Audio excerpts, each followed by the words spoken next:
If you've been watching Bitcoin, you'll notice there was a significant move. We were right here, you know?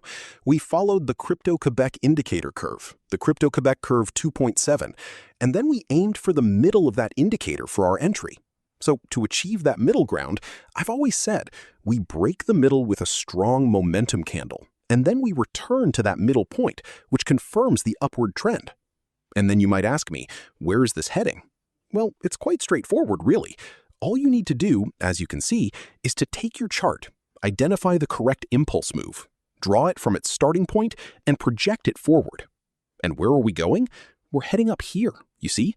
It's going to be a beautiful climb, and it will undoubtedly lead us to the upper boundary of the indicator.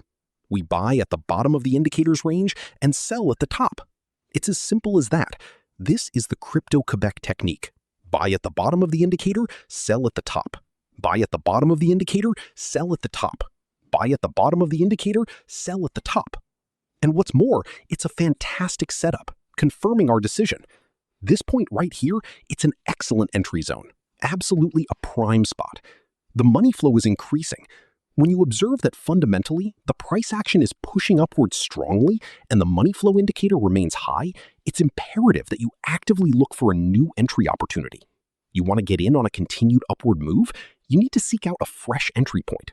This fresh entry point was precisely at the middle of the indicator, where we could have made our move.